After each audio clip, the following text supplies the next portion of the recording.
Angithathe leli thuba ke sibingelele kini nonke ma-utterance of His Voice Bible Church International kuwonke ama-local churches ethu lana khona egameni elihle lenkosi yethu Jesu. Siyambonga uNkulunkulu osephinde wasinikeza leli thuba nalomzuzu ukuba siphinde sihlanganyele ndawonye usuku lokuqala leviki ukuba sizokhonza uNkulunkulu wethu ophilayo noNkulunkulu onamandla onke. Sibonge kakhulu ku-MC ukusiphathela uhlelo kanjalo kanye nendumiso esibe nawo nabo bonke abazalwane nje ebebe nama-items ebebewenza kulolu hlelo lanamhlanje. Ngifisa ukuba namhlanje bathandekayo sifunde izwi lenkosi lapha encwadini kaJakobe 1 verse 5. Le verse lodwa nje sizokhuluma ngalo. La khona kufundeka kanjena: uma kukhona ke kini oswele ukuhlakanipha, makacele kuNkulunkulu obapha bonke ngobuhle engajakadi, khona uyakuphiwa. Uma ekhona kini oswele ukuhlakanipha, makacele kuNkulunkulu obapha bonke ngobuhle engajakadi, khona uyakuphiwa. uNkulunkulu bathandekayo ubeke lamazwi enhlizweni yami kulolu suku lokuqala leviki. Athi uma kukhona kini oswele ukuhlakanipha, makacele uNkulunkulu obaphayo bonke ngobuhle engajakadi. Uthi-ke bheka-ke lo ocelayo uyakuphiwa ukuhlakanipha akucelileyo. Ile ndatshana nalesi sifundo engifisa ukuthi kule Sunday sisibheke sokuhlakanipha, sokuthi ukuhlakanipha into wonke umuntu ayidingayo ukuze asurvive, ukuze aphumelele, ukuze abe nekusasa elihle. Kunomehluko ke bathandekayo phakathi kokuhlakanipha nokwazi. Kukhona into esibiza nge-knowledge, kukhona into esibiza nge-wisdom. Kukhona abantu abane-knowledge, abanolwazi kodwa abangahlakaniphile olwazini abanalo. They can accumulate as much as they can, the information, the knowledge, but uthola ukuthi elwazini abanalo abakwazi ukukusebenzisa ulwazi ekuhlakanipheni okufanele ngabe banabo ukuze bakwazi ukuphumelela empilweni yabo. Bese kuba khona umuntu ohlakaniphile kodwa ongenalo ulwazi. Ngamanye amagama, ukuhlakanipha akuvinjwa ukuthi awunalo ulwazi, and ulwazi alukwenzi ube isihlakaniphi. So ngamanye amagama lezi zinto zombili cishe zibe izinto ezihlobeneyo kodwa ezingafani. Ngithi mina kunomuntu ongaba nalo ulwazi, njengoba ngikhuluma nawe nje, kunabantu phakathi kwethu unalo ulwazi lwezwi likaNkulunkulu, unalo ulwazi lwezinto ezenzakalayo emphakathini nasezweni lakithi, kodwa ulwazi lwakho uma ungenakho ukuhlakanipha ungafa nalo kungabhenefithanga muntu, ungafa nalo kungazuzanga muntu kulo, ungafa nalo ungcwatsho ungene 6 feet underground engekho umuntu osizakele ngolwazi onalo. Uyazi ukuthi kunabantu abanolwazi oluningi empilweni yabo kodwa olungasizi umuntu, alibasizi bona uqobo lwabo, alubasizi abasondelene naye, alubasizi akhonza nabo, alubasizi aphila nabo, alubasizi asebenza nabo, alubasizi olungabangani bakhe, but unalo yena ulwazi kodwa inkinga yakhe ushoda ngokuhlakanipha ukuze asebenzise ulwazi for the benefit of others. Amen bathandekayo. So ngizothi namhlanje uma uNkulunkulu ekunikeze ulwazi ngakho uyadinga ucele enkosini ukuhlakanipha to convert that knowledge into the wisdom that will make others benefit from the knowledge and the wisdom onayo wena empilweni yakho. Kukhona umuntu ongenalo ulwazi inhlobo yakhe. Number 2, kukhona umuntu ongenayo nje information, ongenalo ulwazi kodwa ukuhlakanipha anakho kungamenza ukuthi aphumelele intweni, abe ngcono kunabantu abanolwazi. Wake wabona wena umuntu engafundile, engazange aye esikoleni, engenalo ulwazi, kodwa simbone ephumelela, simbone nemali, simbone nezinto, uzubone wena ofundile kube ngathi awu kanti ngangifundelani mangidlo umuntu ongamazi ebhenci. Kanti wena unolwazi kodwa ushoda ngokuhlakanipha. Mandala bashakata, yena akanalo ulwazi, akanayo information, kodwa unokuhlakanipha akutholileyo. Ukumfika umuntu eapplyela amathenda, ethola amathenda amakhulu, engakwazi nokukhulumisa ilungu, engakwazi ngisho ukuhlanganisa ukuconstructa nje isentence elilodwa lesilungu, kodwa afune nje intombazanyana noma umfanyana onolwazi, one-information, one-knowledge, afune nje umuntu okwazi ukuconstructa isentence lesilungu, amhlalise emhlanganweni omkhulu, alokethi bathini intombazana, bathini mfana, lona achaze ukuthi kuthiwani, aphumele ngaphandle ezinto ezinkulu. Akanayo i-knowledge, kodwa unokuhlakanipha kukaNkulunkulu, ngoba ukuhlakanipha kukwenzela izinto ezinkulu. So sinabo abantu bathandekayo abanolwazi, abantu abanolwazi baba izigqila zalabo abahlakaniphileyo, baba izigqila zalabo abane-wisdom. Umuntu uma engenalo ulwazi uyithola esenkingeni yokuthi angaze amsole uNkulunkulu, yokuthi yena unamashwa, yena unamabhadi, yena akaphumeleli, yena ezakhe izinto azenzeki, kanti uNkulunkulu umnikezile ulwazi nokuhlakanipha. Nethi nje ushoda ngani na? Ushoda nge-wisdom, ushoda ngokuhlakanipha. YikuJakobe ke le verse esilifundile ethi uma kukhona kini oswele ukuhlakanipha, makacele kuNkulunkulu obapha bonke ngobuhle engajakadi, khona kuya kuphiwa. Mangabe umuntu eshoda ngokuhlakanipha, lithi ukuhlakanipha kuyacelwa kuNkulunkulu. Yini ukuhlakanipha? Ukuhlakanipha yilento yokuqonda nokwazi nokubona okuhle nokubi. Ukuhlakanipha yilento, ngamanye amagama singathi amehlo akwazi ukubonisa izinto abanye abantu abangaziboni. Ukuhlakanipha amehlo akwazi ukubonisa ngedestiny yakho ungakafiki kuyona. So ke ngamanye amagama ukuhlakanipha yilento ekwazi ukubona into abantu bethi yinhle, wena ubona ububi phakathi kwayo. Yinto eyenza ukuthi abantu bethi becelebrate into engafanele bayicelebrate, kodwa wena ubona ukuthi lento bengafanele ime kanje. So uma kukhona oswele ukuhlakanipha, lithi izwi likaNkulunkulu makakucele kuNkulunkulu, yena obapha bonke ngobuhle engajakadi, athi khona ke uyakuphiwa. Bazalwane baba bathandekayo, ukuhlakanipha kuyacelwa kuNkulunkulu.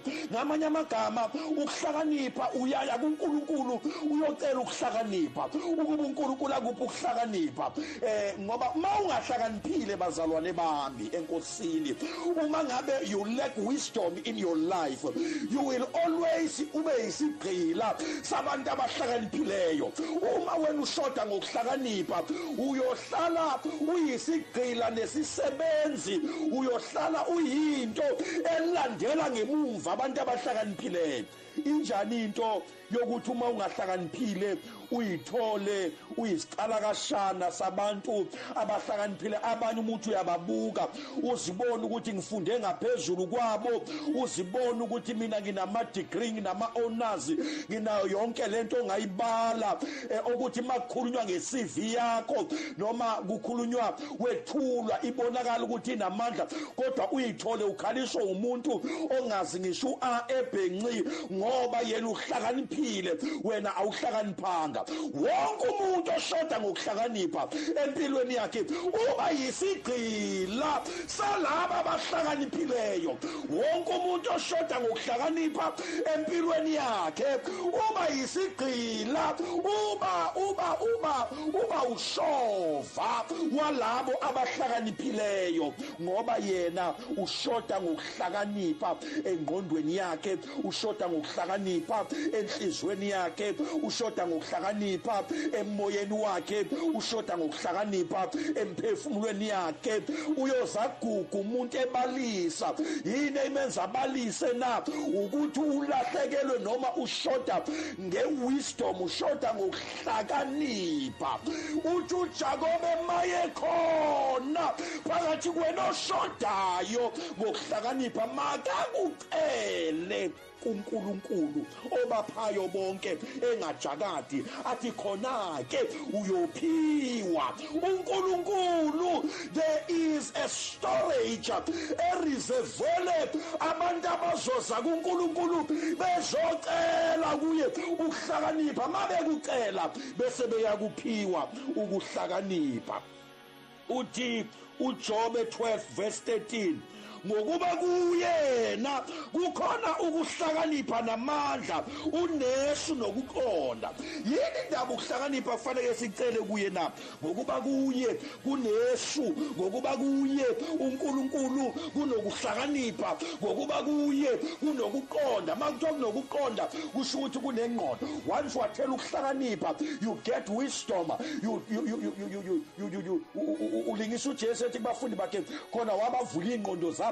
Ingqondo yakhe ibisivuleka ekumazini uNkulunkulu. Ungabi ikholwa eliyisinguthuthu nje, ungabi ikholwa elingazi lutho olunye ngaliya kwendlu yesonto, kodwa yiba uhlobo lwekholwa olufana noJosefa olwa-attract amazwe omhlaba abonakala eza kuye ezofuna ukusizakala eGibhite ngesikhathi kunendlala eGibhite. Musho ukuba yisidimdimo sekholwa esilokhu si-accumulate iminyaka, kodwa yikho into esiyi-achievayo ngoba sishoda ngokuhlakanipha.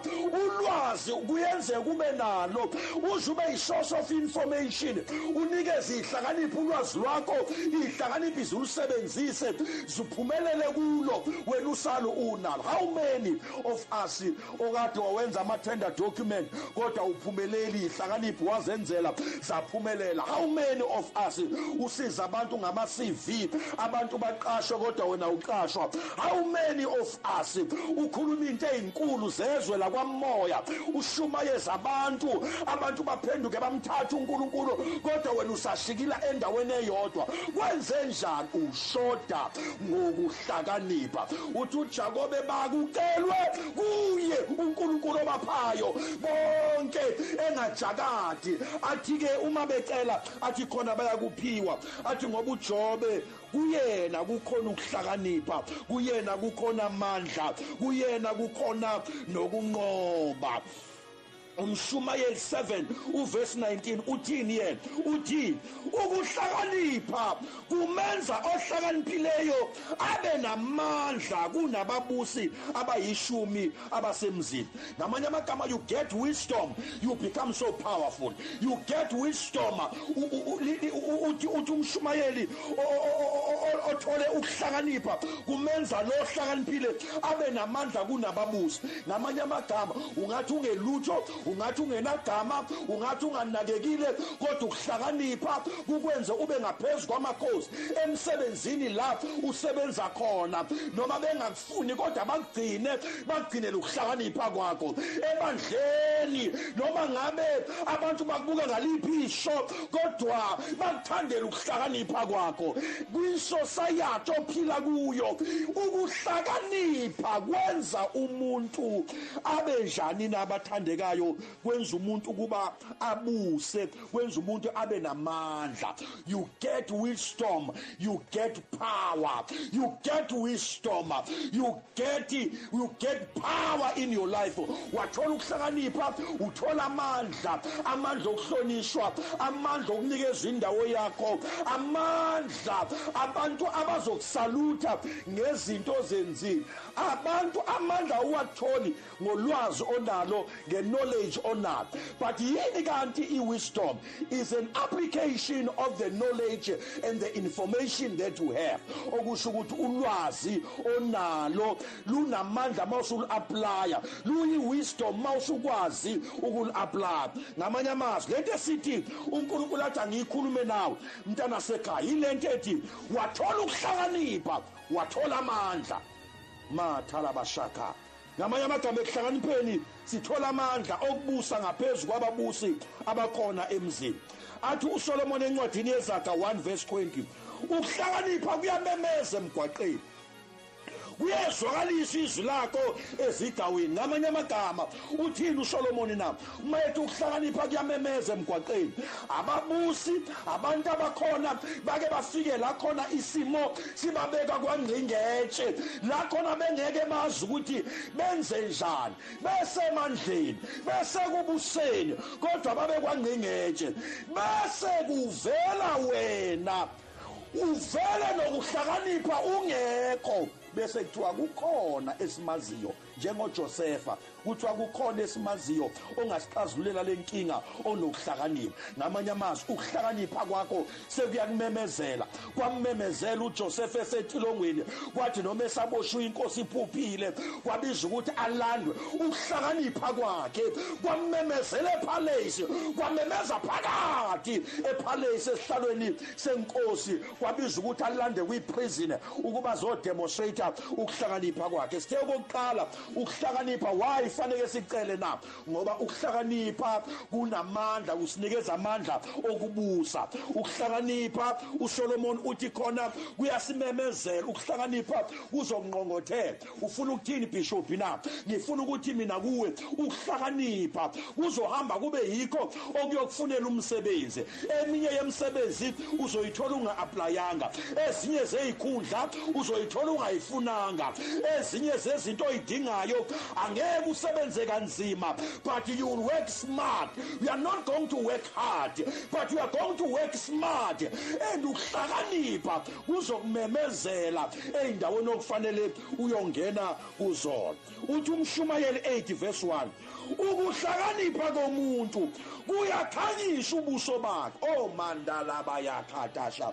Ngamanye amagama ukuhlakanipha kwakho kuzokwenza ubuso bakho bukhanye, buzokhanya. Noma abantu kade bekunyanya, noma abantu kade bengakufuni, noma abantu kade bekubukela phansi, noma kade uyidika. Uyabona malithi iBhayibheli ukuhlakanipha kuyokhanyisa ubuso bomuntu. Uyabona mawuhlupheka awunanto zokugcoba, noma ngabe uhlakaniphile unengqondo, abantu bakubukela phansi bakhuluma nge-outside appearance yakho, kodwa ukuhlakanipha, uyabona umuntu uma esehlakaniphile sek-aplya and applied wisdom, uthola umuntu usenezinto. Hayibo, nangu umuntu kanti muhle lo muntu bu, nangu umuntu nokugqoka kwakhe sekuyashintsha, nangu umuntu useney'gcobo ezimenza abukeke, nangu umuntu usehamba amasaluni, nangu umuntu eshintsha. Yini na? Ukuhlakanipha into okuyenzayo kuyabushintsha ubuso bomuntu. Yikho uJakobe ethi makukhona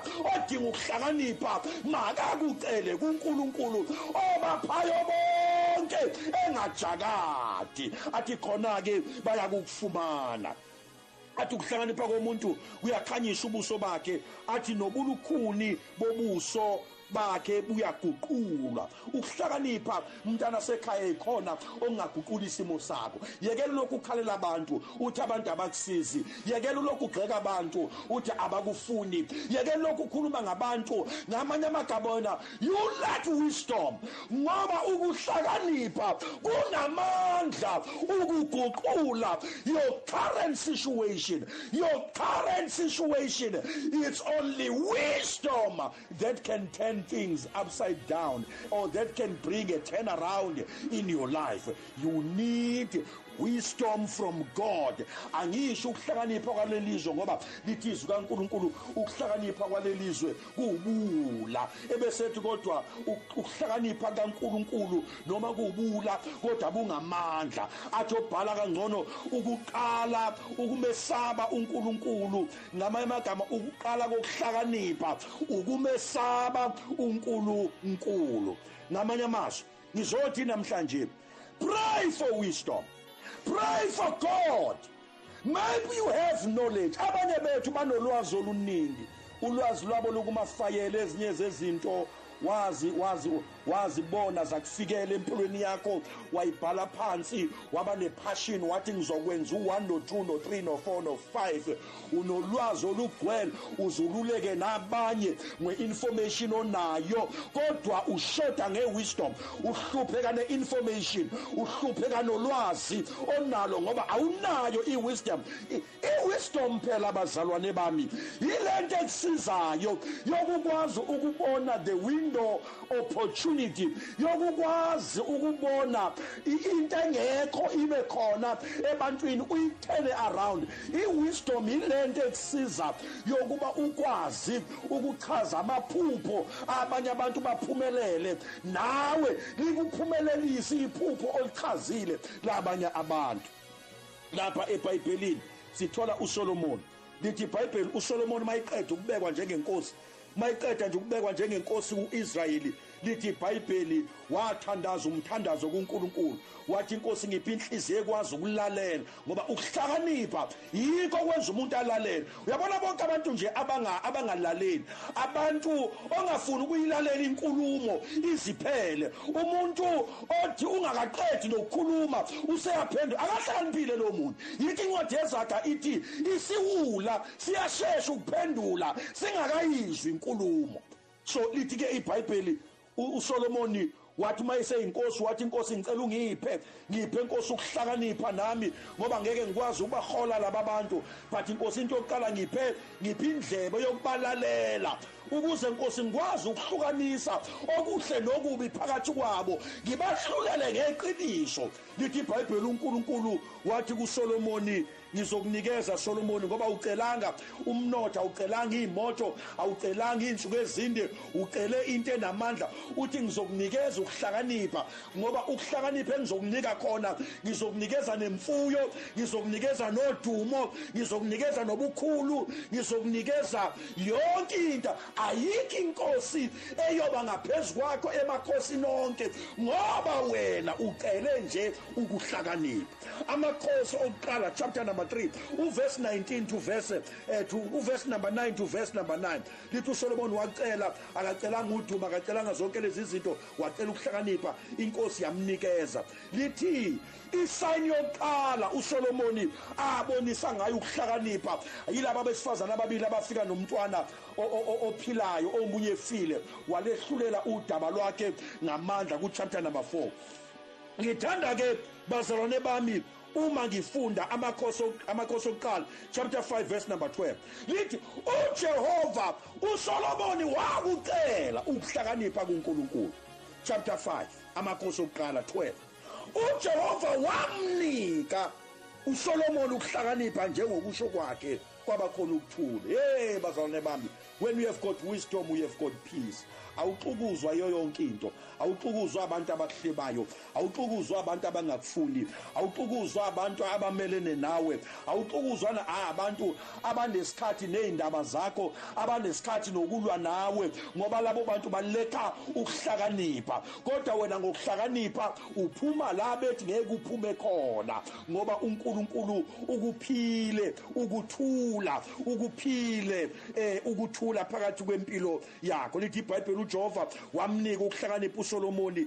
Bese lithi uchapter number 10 u23 no24 yona incwadi yamakhosi okuqala lithi inkosi uSolomoni yaba nkulu kunawo wonke amanye amakhosi omhlaba ngengcebo nangokuhlakanipha, ngenxa nje ukuthi ayicelanga izindlu, ayicelanga umshado, ayicelanga imali, ayicelanga insuku ezinde, ayicelanga yonke le, yaqala nje ukuhlakanipha. Because bazalwane, once you get wisdom wisdom yonke into oyifunayo uzoyithola. Izwi kaNkulunkulu kuqala kunakho konke, funani umbuso kaNkulunkulu ngoba umbuso kaNkulunkulu ukuhlakanipha kwakhe. Uthi manithole wona niyokuthola konke nikufunayo.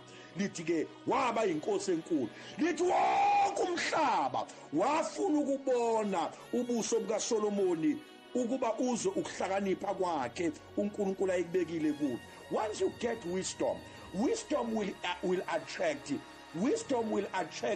umhlaba. Wisdom will attract so many people. Wisdom will attract people with money who are going to help you. Wisdom will attract people with opportunities for you. Wisdom will attract people abazothi umuntu angangena la kulo msebenzi unozibani bani nimfunelani na kuthiwa sidingi nokuthi si-advertise le post ngoba uyozongena awenze lo msebenzi ngoba siyamazi ekuhlakanipheni kwakhe. Lithi ukuhlakanipha kaSolomoni kwa-attract-a amazwe onke omhlaba, kwa-attract-a bonke abantu behlela kuye, kwa-attract-a bonke abantu beza kuSolomoni bezofuna nje ukulalela ukuhlakanipha uNkulunkulu ayemnikeze khona. So you must pray for the wisdom. You must ask wisdom from God. You must have that passion yokuthi Nkosi kunalezi izinto oyicelayo nalezi izinto ngoba kusizana ukuthi uNkulunkulu akunikeze imali kanti awuhlakaniphile. Kusizana ukuthi uNkulunkulu akunikeze umshado ozobe uphele ezandleni zakho ngoba awuhlakaniphile. Kusizana uNkulunkulu akunikeze umsebenzi noma akunikeze isikhundla kanti wena uzowisa ama-companies abantu ngoba ushoda ngokuhlakanipha. Kusizani ukuthi uye kuNkulunkulu ufuna iminyaka eminingi kodwa we are occupying the space for nothing ngoba you lack wisdom. You must pray for wisdom. Wisdom can bring all what you need in your life. Wisdom can give you all what are your dreams ngoba ukuhlakanipha kunamandla oku-attracta even nabantu abakude, kunamandla oku-attracta nezikhulu, kunamandla oku-attracta abantu abakhulu. Ithi iBhayibheli mawufunda incwadi yamakhosi kwake kwehlo wesifazane odumile waseShebha wazohlala nje elalela uSolomoni ekukhulumeni kwakhe. Wathi uma eqeda wathi babusisiwe abantu abakulalela imihla ngemihla, abakulalela nsuku zonke ukhuluma phambi kwakhe lokhu ukuhlakanipha onakho. Lithi uma eqeda wathatha amagugu, wathatha igolide, wathatha isiliva, wathatha izinto ayeyiphethe wayibeka ey'nyaweni zikaSolomoni. Ukuhlakanipha kuyokwenza ungasebenzi hard kodwa usebenze smart.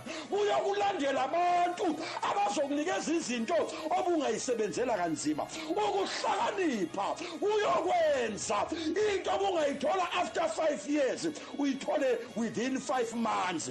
Ukuhlakanipha okudingayo mzalwane wami ngizothi kuwe mina akuyeke ukukhulekela zonke lezinto oyifunayo, akuqala ukuhlakanipha ngoba once waba nokuhlakanipha kaNkulunkulu unayo yonke lento oyifunayo. Izaga 14 verse number 15 ithi yona ongenalwazi uyakholwa amazwi onke kepha oqondile uyaqaphela ukunyathela kwakhe. Uyabona ke nawe uzosibona yokuthi ubhilonga ngaphi, ubhilonga ezuleni noma ubhilonga eyihlakaniphile. Lithi iziwula zikholwa yiyo yonke into eshiwo. Hey my God, kufika abantu bathi abantu usibani bani uthe ngawe nawe usiyayikholwa. Fika abantu bakhulume lokhu nawe usiyakholwa. Fika lokhu unabantu oxabene nabo, unabantu ongazwani nabo, awazi ukuthi uxatshaniswe yini ngoba nje kwafika abantu abathile bathi usibani bani uthe wayikholwa leyo nto, wahluleka ukusebenzisa ukuhlakanipha kokuthi kuze kufike lapha kufike kanjani. Isiwula siyakholwa amazwi onke akhulunywayo kodwa oqondileyo noma ohlakaniphileyo uyaqaphela ukunyathela kwakhe. Daniel, lithi iBhayibheli uDaniel esekuthunjweni, lithi iBhayibheli nabangani bakhe besekuthunjweni eBhabhela inkosi yakhipha umyalelo yokuthi bo ifuna abafana abahlakaniphile yathi abanikeze isidlo senkosi banikeze iwayini. Lithi iBhayibheli uDaniel noShadrach noMeshach noAbednego bacela ababagadileyo ukuthi bona ngeke basidle isidlo senkosi, ngeke bayingcolise ngewayini lenkosi, bacela ukudla imifino, baphuza amanzi. Lithi ngenxa yalokho nje ukuthi ba refuse ukuthi badle ukudla noma iwayini limnyandi, inyama imnandi eyasemkhosini, kodwa banqaba ukudla izinto okungezona ezezwe la kubo. Bathi sizodla imifino siphuza amanzi.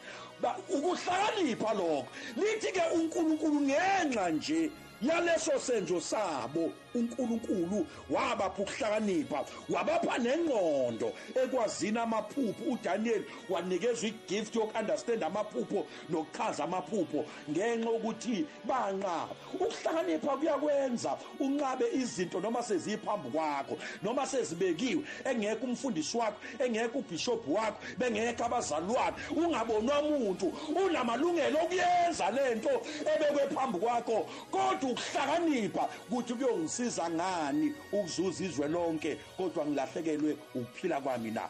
Bethi sebewabekile ama-dry phambi kwakho, bayibeka into eyiphuzwayo, bathi mngani sikwi-lockdown akekho okubonayo. Kodwa ukuhlakanipha lithi khona uNkulunkulu owangidalayo, khona uNkulunkulu wasemazulwini ongibonayo. Ukuhlakanipha mangabe uhlakaniphile uzokwenza ungahambi ungena kuma-relationships azodestroy ikusasa lakho. Ukuhlakanipha okwenza uNkulunkulu akuphe more wisdom, akuphe nengqondo ey'ntweni odlula kuzo. Ithi inkosi kuchapter number 5 verse number 14 incwadi kaDaniel, ngizwile ngawe Daniel ukuthi umoya woNkulunkulu nokuthi kufunyenwe kuwe ukukhanya nokuqonda nokuhlakanipha. Ngamanye amagama ukuhlakanipha akukuvaleleli endlini. Ukuhlakanipha kuyaphuma kugcwala umhlaba wonke, umemeze, kutshela abantu ngawe. Ukuhlakanipha kube nabantu abazokufuna wena uyihlalele kwakho. Ukuhlakanipha iBhayibheli lithi uDaniel wafunelwa ukuhlakanipha.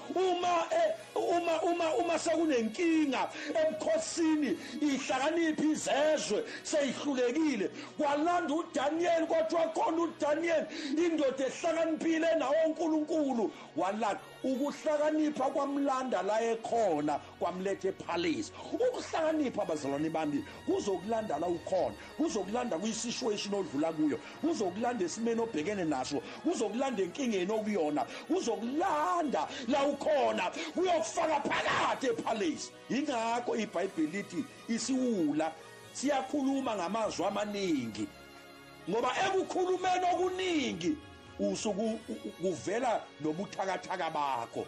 Kodwa umuntu othulayo nje, lize lithi iBhayibheli, nomuntu ongazi uma nje ethule engakhulumi unjengohlakaniphileyo, ngoba ekube uzeni khona abantu abangohefuzile nje okhuluma one way, akhuluma ngabi na comma, akhuluma ngabi na full stop, akhuluma ngabi na sentence, angabi na paragraph, kube isay nje eyubindibindi ongazi ukuthi ibhekephi iqalephi inkulumo yakhe. Manga usumbuza naye akazi uqalephi, akazi ugcinephi, akazi uthini. And umuntu okhuluma njalo uhlale exolisa njalo, ngoba ekukhulumeni okuningi kunamaphutha amaningi. Kodwa isihlakaniphi siyathula, sidigeste, sicubungule lento esizoyisho nalento esiyilalelayo.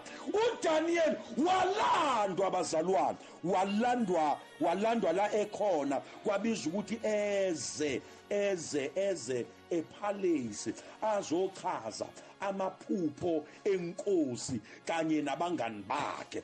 Batholakala behlakaniphile phakathi embusweni. Yingakho noma kade sebethestwa ngomlilo, bathi uma bephuma bayophatha kwenye ama-provinces, ngoba uNkulunkulu wabo ebonakele kubona, wavelwa kubona egameni kaJesu. Ngamanye amazwi ukuhlakanipha kuzokulanda la ukhona. Ngizothi kuwe mina mntana sekhaya, thandazela ukuhlakanipha. Uthi uJakobe maye khona oswele ukuhlakanipha makacele kuNkulunkulu obaphayo engajakathi. Uthi khona ke mayisecelile uyakuphiwa. Inkinga yethu silibele ngufuna imali enkosini, simtshela uNkulunkulu ngeyinkinga zethu, simtshela uNkulunkulu ngeyinhlupho zethu, simtshela uNkulunkulu ngokweswela kwethu, simtshela uNkulunkulu ngezimo zonke esibhekene nazo, abasizondayo, abangasithandi, abangasifuni, simtshela ngayo yonke lenyova uyadensa uNkulunkulu kanti into ebesidinga sidinga ukuhlakanipha. Umuntu onokuhlakanipha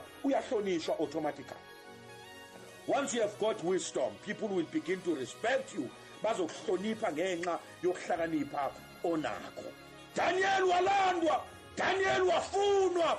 Mawathola lento yokuhlakanipha uzoba i-target kwi-marketplace, uzoba i-target ebandleni, uzoba i-target emphakathini, uzoba i-target emsebenzini, uzobonakala uthandwa ngabaphathi baze bathi abantu lo muntu othandwa abaphathi uhamba yiphi inyanga kanti wena wathola ukuhlakanipha emazulwini. Uzothola ukuthandwa nasesontweni, ubonakala ubizwa njalo, uthunywa njalo. Bathi abangahlakaniphile lona yini indaba yena ehlala njalo kuyena phambili kayi. Hayi ngoba kukhonani ukuhlakanipha kuyakuveza, ukuhlakanipha kwenza ufunwe. Ngamanye amagama mawuhlakaniphila kuwena ofuna izinto kodwa izinto yize ezifuna wena. Mawuhlakaniphila kuwena ofuna umsebenzi, mangabe uhlakaniphile nje ayabekwa ama-offers kube wena ochuzayo ukuthi ngiyawuthatha lo msebenzi noma nguthathi.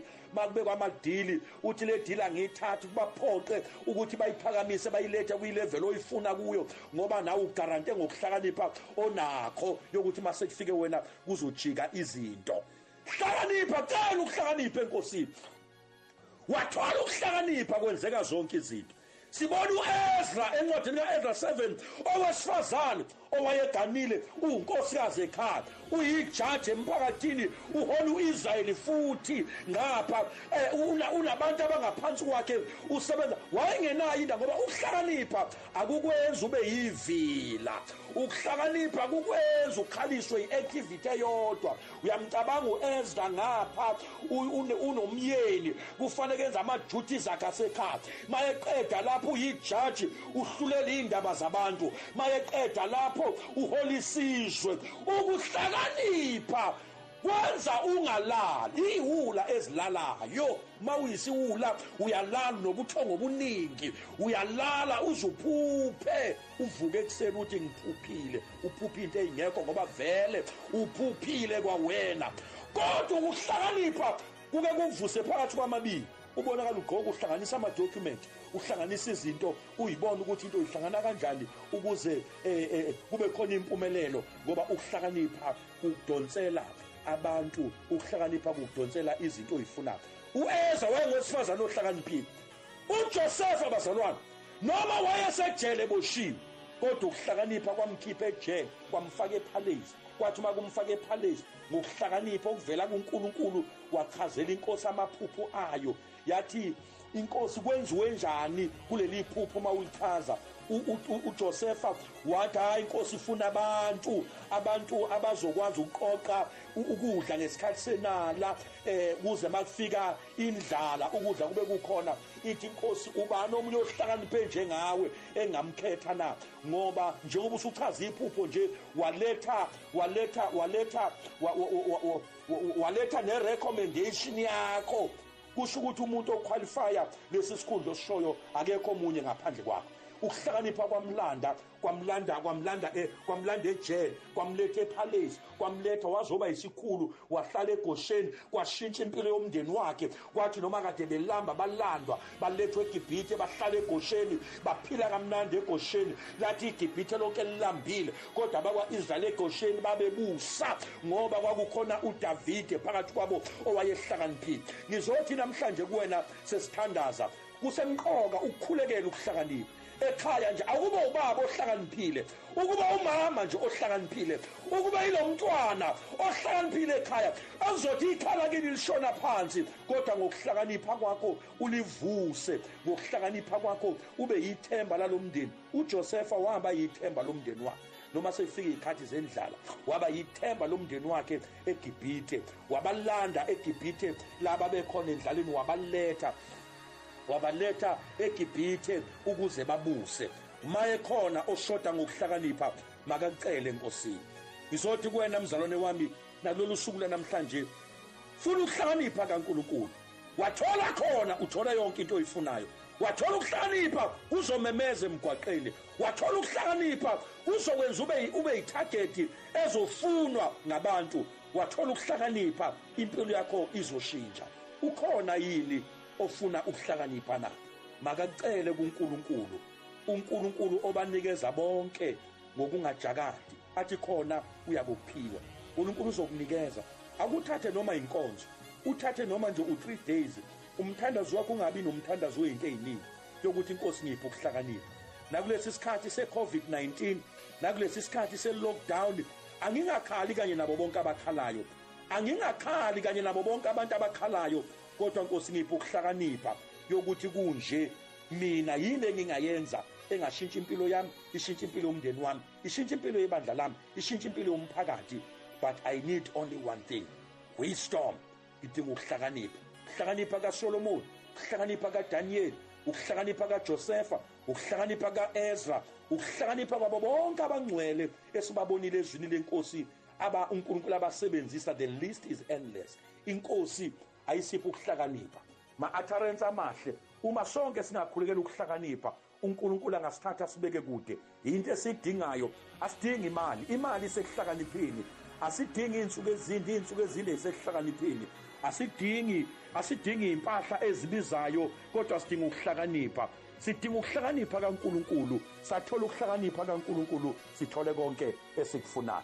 Na uNkulunkulu womusa angasilekelela asiphe lokhu ukuhlakanipha esikudingayo, ukuze kubhoboke izinto zethu, ukuze kuqhube izinto zethu, ukuze izinto zethu ziphumelele. Ngoba ongahlakaniphile uba yisigqila sabahlakaniphileyo, ongahlakaniphile uba yisisebenzi sabahlakaniphileyo. Usebenza ufukuze wena, kodwa abanikazi bebhizinisi abahlakaniphile babhala u4 baseholidini, badlala igalofu. Wena ngoba uhlakaniphile, ngoba bazalwane bami, phela wonke umuntu ongahlakaniphile akasebenzi ngengqondo, usebenza ngamandla, usebenza nge-energy. Okusho ukuthi ngasikhathi wena ududula, abanye baze bakhale bathi i-manager zenzi lutho. Hayi, i-manager phela isebenzisa ingqondo, isebenzisa ukuhlakanipha. Bese kuthi laba-ke abangenakho ukuhlakanipha kufanele ba-aplaye amandla abo ekuhlakanipheni kwalaba abaphetheyo. Okusho ukuthi nawe qala into yakho ngokuhlakanipha, ukuze uphume ebuphofini, ukuze uphume endlaleni, ukuze uphume ekungakholweni. Udinga nje into eyodwa enkosini, ukuhlakanipha. You need wisdom of God. Once you get and receive the wisdom from God, into zakho zonke ziyolunga, ukuhleka kuyongena kwakho, injabulo nentokozo ziyoba phakathi kwekhaya lakho nasempilweni yakho. Uthi mawuhamba emhlabeni ungafi ukhala, ungafi ubalisa, kodwa ufe njengoDavide elithi wafa enelisekile zinsuku zakhe zokuphila. uSolomoni wayecebe, akekho umuntu wafika ecebe njengoSolomoni nowahlakanipha njengoSolomoni, ngoba ukuhlakanipha wakucela kuNkulunkulu. Angithandaze na babegameni kaJesu waseNazaretha, nampa abantwana bakhe endaweni la bekhona. Ngiyathandaza ukuba Nkosi nakulezi insuku sipho ukuhlakanipha. Nami ngiyakukhulekela ukuhlakanipha okuvela kuwe uNkulunkulu wethu ongcwele, leadership yaleli bandla. Ngikhulekela ukuhlakanipha abazalwane bethu, ngikhulela ukuhlakanipha Nkosi. Uthe wena ngasicela ukuhlakanipha kuwe, wathi ngoba uyabapha bonke abakho ngokungajakadi, uthi uyabanikeza ukuhlakanipha. Uma Nkosi ungasipha that wisdom, ungasipha lokhu ukuhlakanipha uNkulunkulu wethu ongcwele, okuvula iminyango ebivaliwe, ukuhlakanipha okuzokwenza sifunwe, ukuhlakanipha okuzosimemezela emigwaqeni, ukuhlakanipha okuzokwenza sibe yinidi, singabi wanted kodwa sibe yinidi in our communities, in our places of work, in our church. I pray, Father God, yokuthi wena Nkulunkulu uthe uyabapha ngokungajakadi, wathi thina-ke siyokufumana. Busisa abantwana bakho Nkosi nakule Sunday, besalalela izwi lakho, lishintshe ingqondo yabo, lishintshe ukuphila kwabo, lishintshe imphefumulo yabo, lishintshe amakhaya abo, lishintshe ikusasa labo, lishintshe izinto zonke zabo ngegama nangegazi likaJesu. In Jesus' mighty name, amen and amen. May God bless you all for listening the word of God. Amen.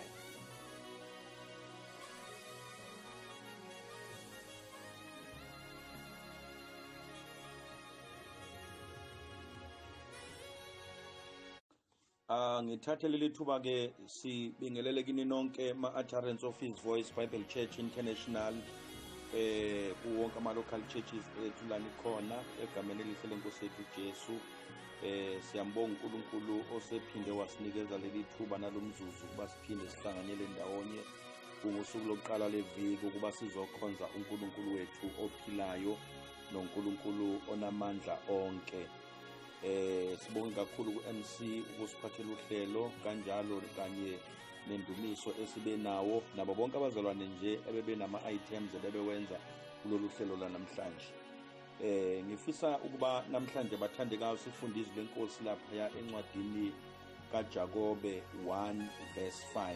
Le verse lodwa nje sizokhuluma ngalo.